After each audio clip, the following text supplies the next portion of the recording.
So somebody who's never done anything picks up physical activity in middle age is at the same risk as someone that's always been active. Can you catch up? I'm trying to think of an analogy. I remember when people were smoking, and you always used to hear, if I give up and I stop smoking, 10 or 15 years later, I'll have the same risk of lung cancer as I did if I hadn't smoked. That sort of thing. Is it the same with exercise? Like, if you exercise all your life through your childhood years and all that, if you started in your 40s, could you eventually, after a certain period of time, with a decent exercise plan, decent nutrition, decent everything else, kind of catch up again? Does that Yeah. make sense? Yeah, it does. It makes complete sense. So the short answer is yes. Um, so the short answer is the benefits of physical activity are related to what you're currently doing. And what the evidence suggests is it's the current activity. So somebody who's never done anything picks up physical activity in middle age is at the same risk as someone that's always been active. And the other thing that's maybe slightly counterintuitive, that's counterintuitive one. The other counterintuitive thing is you can't store the benefits of being active in your youth. So if you're really, really active in your youth and you do nothing now, your risk is the same pretty much as someone that's always been inactive. So it's what you're doing now that's important.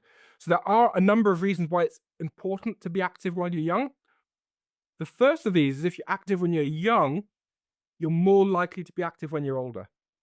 So what happens is if you did activity and you're more likely to sustain it, more likely to pick it up again when it will give you a benefit.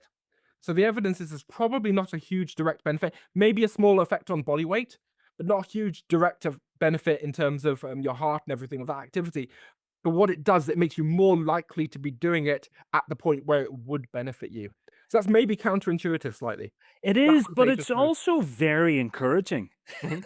Do you know what I Yeah, mean? yeah, yeah, It's yeah. like you don't have to look back with regret and go, No, oh, no, my, no, absolutely just not. start whatever age you are now, Yeah, start, and there is benefits to be gained. absolutely, absolutely. So it's really clear, and it is one of these things that's hugely counterintuitive. How can I've done nothing till I'm 40 and I pick it up when I'm 40 and I'm the same as someone that's done all my, and that's what the evidence suggests. Or even 50 or whatever age.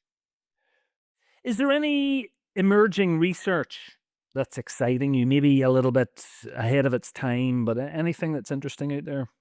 So for me, the biggest challenge we have is we can do some work to try and finesse exactly what you should eat and exactly how physically active you are, and you might get a little bit of benefit. But we broadly know what we should do. We broadly know this. Our challenge is how are we going to help people make that change and keep making that change for decades?